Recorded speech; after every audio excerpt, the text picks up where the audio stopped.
I love you. I love you too, baby. Now let's talk about it.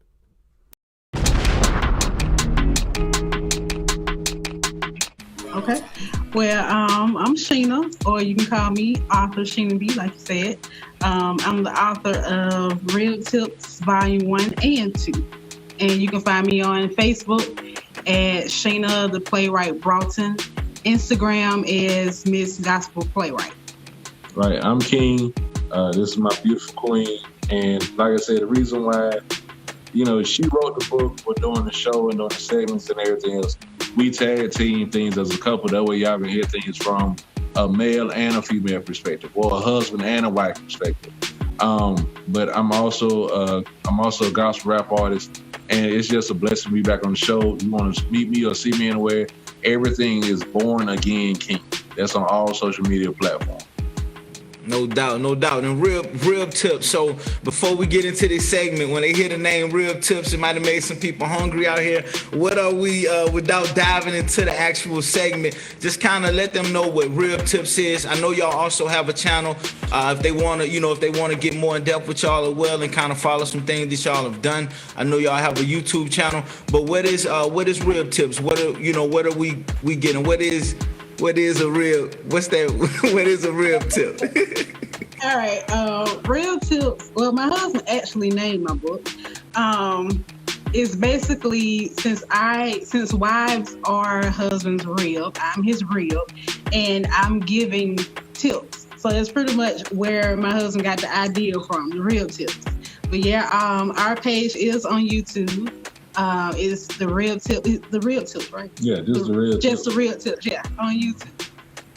No doubt, man. Well, y'all already know, man. We definitely glad to have y'all in the building. V Carter, man, we got a song loaded up, man. We're about to go to it, hit on the sit down, man. And then when we come back, y'all gonna hear from the Kings, the Real Tips on the sit down.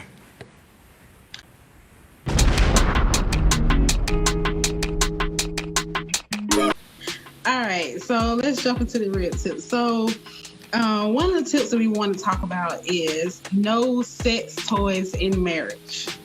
I know a lot of people think like, well, like we can do what we want to do. We married. So God gave me this real tip because married couples have to realize that if you have sex toys involving your marriage, those toys can take the place of your spouse. And you don't want nothing to take the place of your spouse as far as this toy. It's a man-made product, of course. Mm-hmm. God did not make sex toys. God created marriage. He created sex for the two to come together and multiply and produce seed. And you can't do that with a toy. So that's the reason why God gave me this real tip to share with others, other married couples, to not have something that would take the place of your spouse. Because if you realize, some people that use the sex toys, you use these toys, when your spouse is not present in the bed with you to satisfy your need, to satisfy the feeling. Okay. So when you're done with that toy, when your spouse comes, you're not in the mood anymore because you done already had your little fun with your toy. Talk about it. If you're not careful, the enemy will use that to bring like a separation between you and your spouse, because sex does bring closeness with your spouse.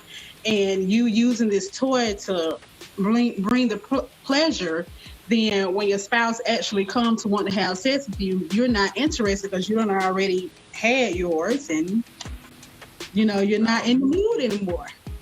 It's almost like an insult, like a slap in the face, pretty much.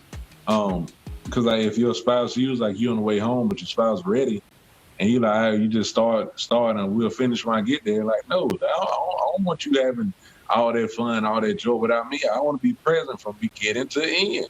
I want to be the one to start it off. I want to be the one to finish, and I don't need to feel like I'm in competition with some batteries and a toy. I like to be able to enjoy my wife, enjoy my spouse to the fullest without having to worry about any competition, anything else. The same thing, vice versa. Yeah, exactly. The same thing, vice versa. No doubt, no doubt, no doubt, man. Of course, man. And as they talking, man, we're gonna continue to let the kings kind of get into it. If anybody on the floor, we got the poll out. If anybody has any questions, man, feel free to raise your hands. We live on the sit down, And so if you have any questions, have any comments, things like that, man, we're gonna be getting into it. I see we do have a hand up, you know what I mean? So we're gonna go to it. Y'all comfortable with taking the questions live? Go ahead. Yes, sir. No doubt. That's how we do it in the sit down. Let's go. Communication. One thing we realize is that communication is definitely a key point in any type of relationship, but especially in marriage. Because if you're dealing with something or you're going through something, but you never talk about the issues, you never talk about the problem, you just let them continue to lie dormant, what'll happen is that those issues will stack on top of each other. And it'll get to a boiling point where you end up exploding. And now it seems like you're bringing up old stuff when really it's unresolved issues. I agree. We learn to. I'm still even now. I'm learning how to communicate more. And what it's doing is that, man, it says you're not leaving your spouse in the dark. You're talking. You're talking things out. You're getting understanding. You're asking the right questions. You're trying to say that this is something that I care about, and this is something that I want to fight for, and I want to keep as much peace inside of my marriage as possible. I know, speaking from a female point of view, I know sometimes we can get in our little emotions and, we be like, I don't want to talk about it. Or if our spouse come and ask us, like, what's wrong? We quick to holler, nothing. Ain't nothing wrong. Leave me alone. Yes. Because we all in our emotions. But wise, we have to learn how to set our emotions aside, because if you never talk about anything, you will never know what's going on. Your spouse will never know what's going on in your head. He could be thinking all kinds of things. Well, what if she don't want to be with me anymore? Or what if she don't like what I said or what I'm doing? I mean, instead of allowing your spouse to think all these thoughts, just come out and talk about it. Mm-hmm. Just put it all out on the table and talk about it. And be honest about everything. Yeah, no doubt. Yeah. No doubt. It's definitely an important key in a marriage. It has to be there. That's in the top 5. It has to be. That's probably in the top. That's in the top 3. No doubt. Okay, got you. Now, just speaking on the rib tip. Now, what kind of so what do y'all say to the couples, and everything that we're talking about tonight, definitely keeping it in context for who it qualifies for, you know what I mean, the marriage couples. Now, so what do y'all say, to the married couple that they pretty much use it as, it's like a stimulant, or it's like, that's like where they drive at, or, they looking at it like it's, like it's okay. It's like for them, both of them are agreeing on it, so like, because that's what it kind of like comes down to. I think a lot of times with marriage could be preference. So what do y'all say to the couples out there? They don't see any harm in it. They're both in agreement with it. So what do y'all really say to them? And they're married as well, and they're looking like, hey, it's a mutual agreement. We go together. We're in agreement with it. I would. You want me to do it? Go ahead, I beg. Okay. I would say try and go without it. Definitely try and go without it. Because a lot of times, if you gotta have it, it's just it might seem even as harmless as it seems like an addiction. And it really, like I said, it really all depends on how you look at it. And you do have people who are addicted to sex. You got people who are addicted to having an orgasm. You got people who are addicted to getting off. And so with that, you got to be able to see, like, what if it's not there? Then what? Are you not going to want to be intimate with your spouse because you don't have these toys to trigger your emotions, or you don't have these toys to trigger how you feeling? So that's an issue. That's a major issue with that. So definitely try to see if you can go without it. If you can go without it, I understand everybody's marriage is different. Everybody got a different perspective. Everybody got a different view on it. But I would say try and go at least a week. Try and go 2 weeks without it. Try and go 2 weeks without it. If you like, well, I can't do it. You can't say it's performance issues. You can't say it's performance issues. You can't say, well, I don't feel the same, and that's where you have a problem. Right. Because the standpoint that you're really taking on the matter is like you're taking away from, like you said, all of it kind of comes down. I see them even saying in the chat what of talking on work, and I know a lot of it can come down to comprehension. A lot of time comprehension is not talked about because, men and women, we both comprehend different. A man, we could comprehend as being in the house as we spend time with you, and a woman would feel like, yeah, you've been at home, but you haven't spent any time. You're not spending any time with me. And so, comprehension kind of comes into play. But I see what you guys are talking about with that rib tip, though. You're saying that by adding other things, like you're basically saying, let's get us all the way together. We don't always understand each other. We haven't talked about everything. And even though we may think that everything is good, let's not bring anything foreign in the mix. Let's learn each other. If it's a woman, if I need to come up another level, because as long as we have these other things in the mix, we won't truly know what we're capable of doing. Yeah. Right. I mean, you don't want to add any materialistic things because, if we can go a little bit deeper, the toy. Go deep. Okay.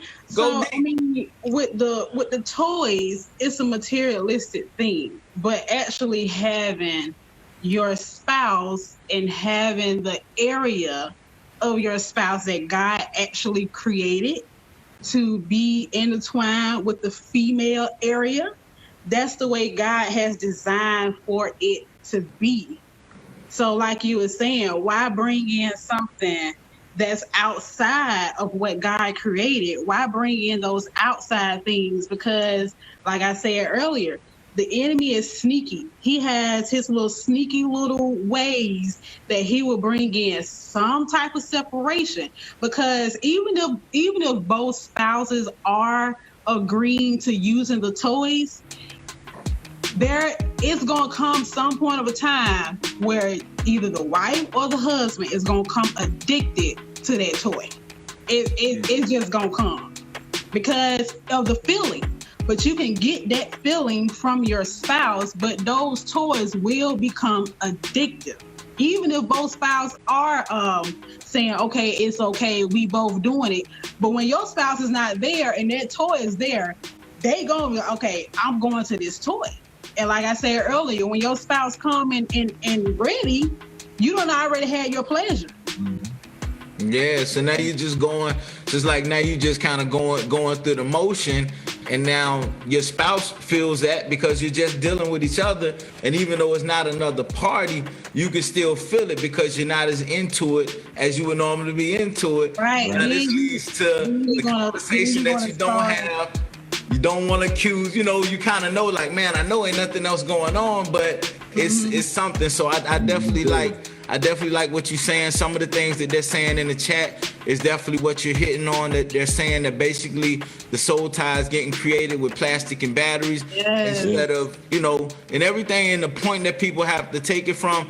And I know a lot of times it's a bold statement when you say, okay, God didn't make that. Okay, people can kind of twist that. But what people really have to get from it is, and what you guys are going in and really defending that stance on, is saying that this right here takes away, from what God intended. If it's us, we're going in this. When we're going through something, it's us going through it. That plastic and that battery, that's not going through it with us. Whatever it is that you're doing, anything on the outside is not really having to deal, man. So I like what you guys are saying, like, deal with it. That's the key, to deal with it. Yeah, no doubt. And another key point, that I wanted to point out, again, like I said, it can become an addiction. And then all of a sudden, when you are having sex with your spouse, you can start thinking, okay, this ain't the same feeling that I'm getting from this toy. And you want to go to that toy. Now you're going to, like I said, you're going to create that separation. You're going to start saying, okay, I want the toy. And you got your spouse laying there like, but you so focused on this toy because you like the feeling that you're not getting from your spouse. Yep. And then, I mean, even with that, sometimes spouses will hide that. And so it's almost like you cheating on your spouse with a toy. Like, okay, like let me hurry and do it before they get back. Or let me hurry and do it before they get here, before they get out work. And now there's something that you got to do in secret. So, you know what I'm saying? And even with that, man, I think one thing that we got to realize, or sometimes we got to fall back, and I'm talking about as a man, we got to learn to say like, okay, women get aroused differently than we do. All right, so with that, you got to learn how to cater to your wife. So you got to learn how to cater to your wife emotionally. Once you cater, and there's not no trick in that. It's being honest. Like women like to be catered to emotionally, just like how men like to be catered to physically. So if you cater to your wife emotionally, she will cater to you physically. If not more, it'll be more so than just a general. You know, you walking in, all right, man, what you doing? Go get naked, get in the bed. Like, no, you can't do that. Like, you can't do that. you gotta know how to cater to your wife and how to just really, and you know, catering to her is just really another word for loving on your wife. That's pretty much all it is. You just showing her love and attention and affection. And that's the thing that she craves. That's the thing that a lot of women need. I can say need. That's the thing that that's the way how a lot of women operate. They operate off their emotions. Right. That's why we created. We just emotional creatures. You move our emotions. You move our emotions. We gonna do. We gonna do to please our spouse when you moving our emotions. That's just the way women are created. You know, husbands, if you move your wife's emotions, she ain't gonna be thinking about no toys. She gonna want to be with you. Mm-hmm. So it goes both ways. No doubt. Y'all are getting it. They definitely commenting in the chat. Y'all are definitely hitting on it. They would know for you, Arthur Sheena B. Just coming from the woman perspective. So how important is timing? You know, within the marriage. Woo, timing. Coming from a woman point of view, we love time. Like we just talked about that. You know, catering to our emotions. We love time. You have to have that time set aside for your spouse, especially for women. Because I know you made a statement earlier. You were saying you said something about you in the house when I'm spending time with you, but you ain't spending no time. You were saying something like that. Correct. But it's just that we get emotional. Like my husband can be in the house, but he can be on his video game, and I'm like, you ain't paying no attention. Or he can be up in the front, and I'm in the room, like, babe, what you doing? You know, I want you to come and lay with me and watch a movie. I do that all the time. Like, babe, can you watch a movie with me? Because he's always busy. So I'm like, can you just sit down and watch a movie with me once we lay the kids down and we got a quiet time? Because timing is important. Time is very important. You have to put your spouse before anything, not before God. Now, God comes first. But you have to put your spouse before anything because it's God, your spouse, the church, and everything else come next.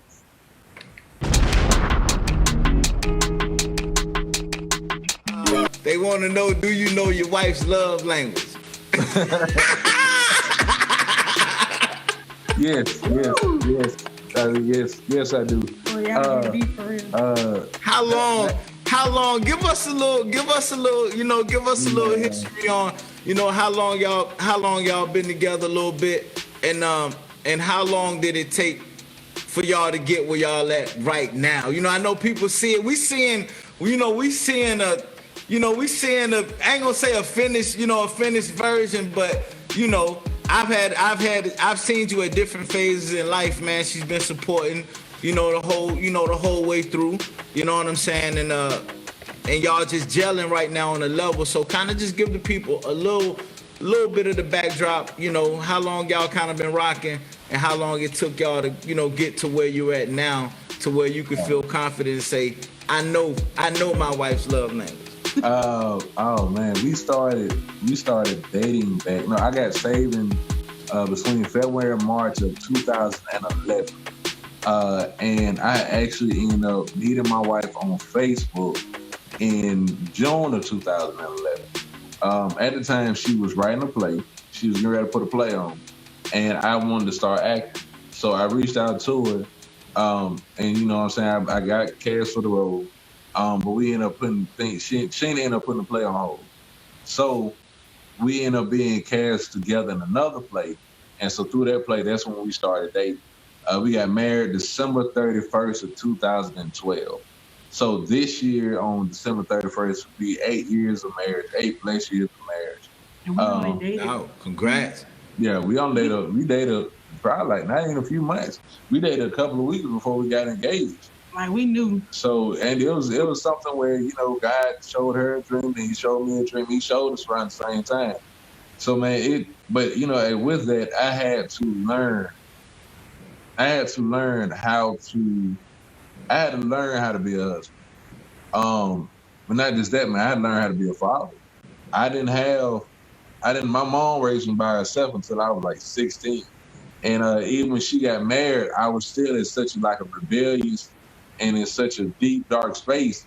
The man that she married, you know what I'm saying, he was still trying to learn how to be a husband and a father. I wasn't trying to give him that opportunity. So, you know what I'm saying, man? So when I got married and when we started dating, I had to mature in a lot of areas fast. I was already mature, but I had to get to a greater level even faster. So I really had to learn how to love my wife unconditionally. I had to learn how to cater to her unconditionally. You know what I'm saying, man? Was it easy? No, it wasn't. It took some time. But I know one night, man, like that first year was hard. I got in like that first year was super hard. Bruh, like, and I remember Sheena reminded me about it. I forgot all about it. She reminded me about it. But one night we were laying in bed, and it was like during days we was getting into it back. Because like I said, man, we didn't move in with each other until after we said I did. Right. So we had to learn everything. So I had to. There was a lot of habits I had to break. We had to do like a lot of readjustment to each other.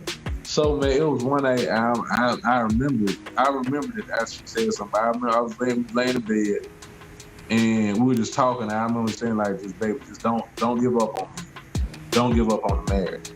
And so, you know what I'm saying, from that day forward, man, we agreed that divorce would never be an option. Correct. So regardless of how hard things are sometimes, or even if they get difficult at times, we make sure we talk.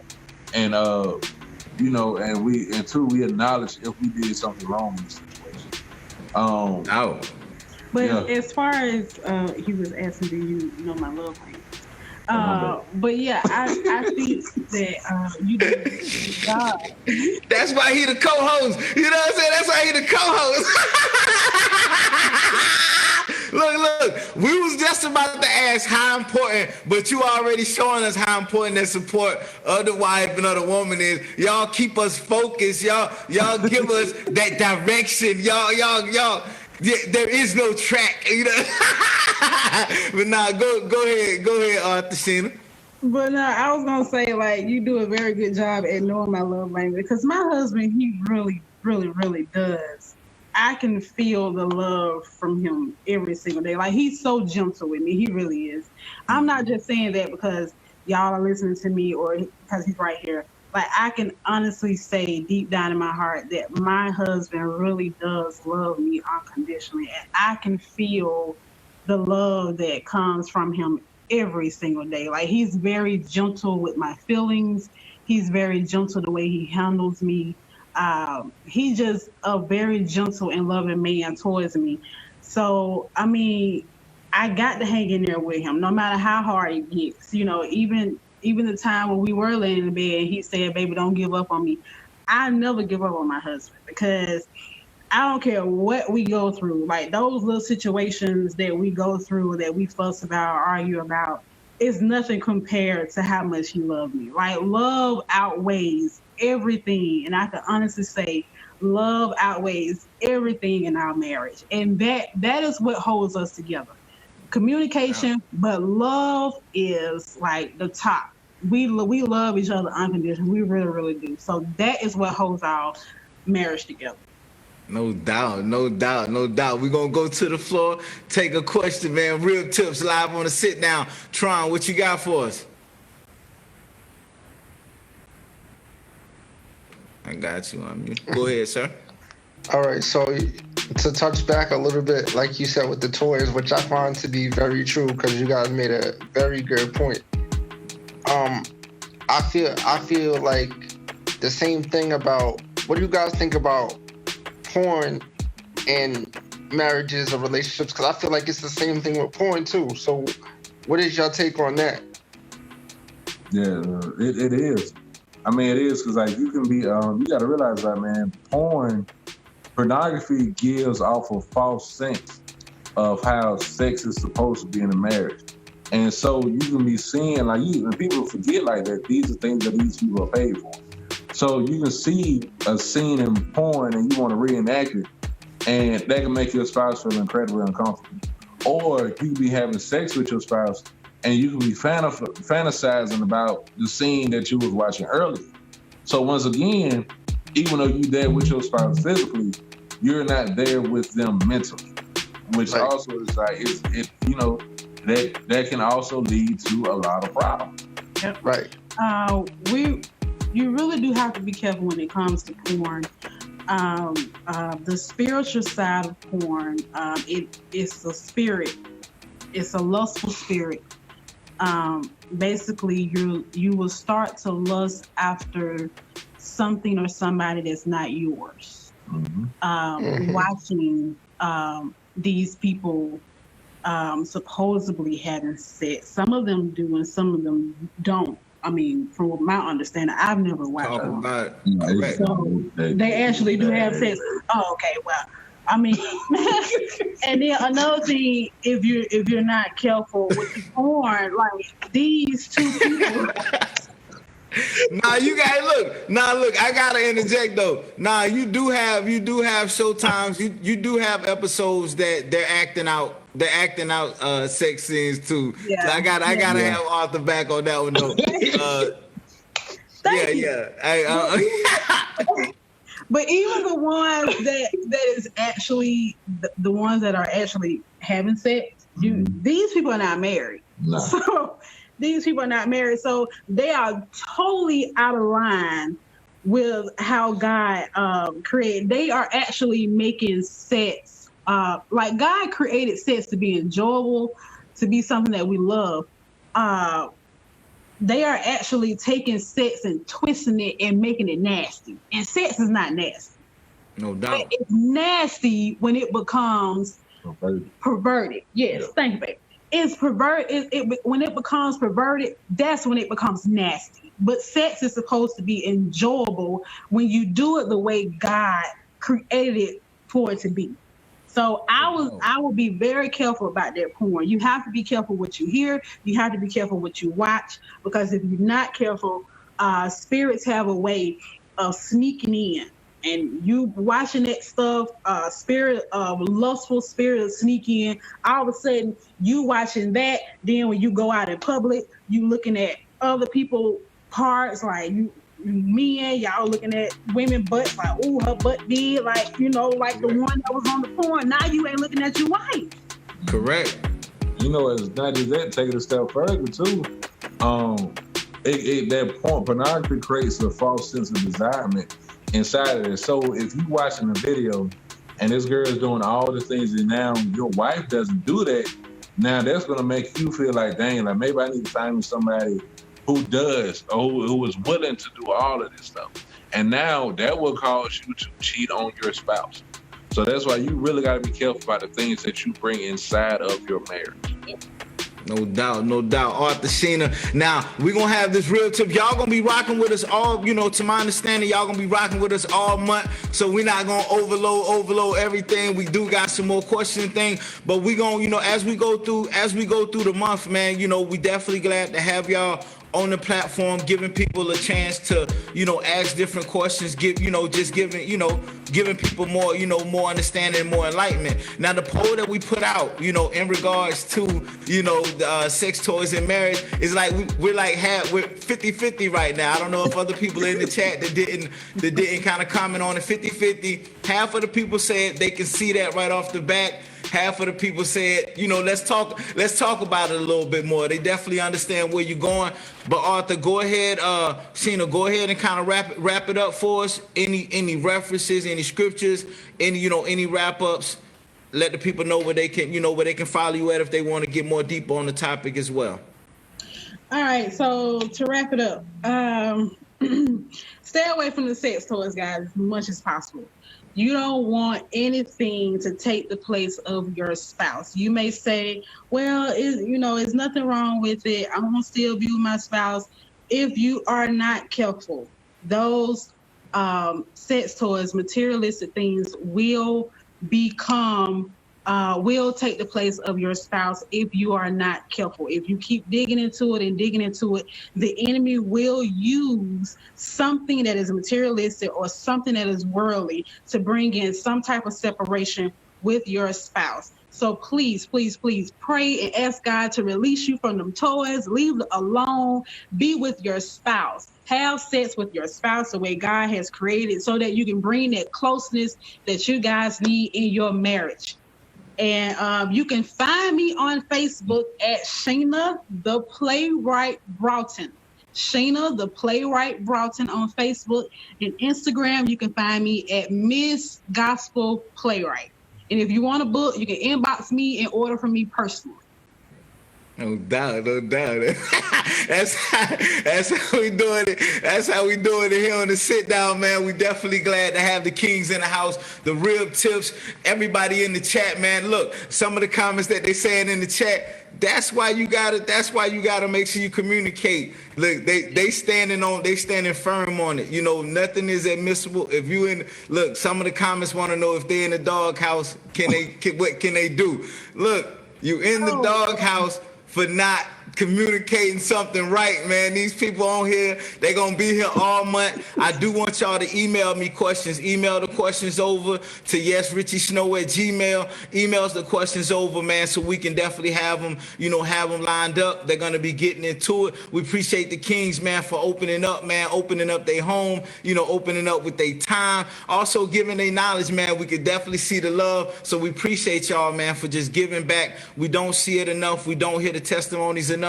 And we appreciate y'all sitting in that hot seat. You know what I'm saying? And to be fair, man, because it'll be playing. The episodes will be playing. Leave some comments and stuff on the live. We'll pretty much start each week off with kind of like a recap of the week before, just in case some people have some questions. We'll get them over, and then that's how we'll do it throughout the month. Do y'all have anything else y'all want to leave the people with tonight? I'm looking forward to going deep into the conversations, and we're going to get into that wives putting them husbands in them dollhouse. Y'all stop doing it. Yeah. All right, wives, we're going to get into that conversation. Ain't no dog house. No, exactly. It's not. You're going to get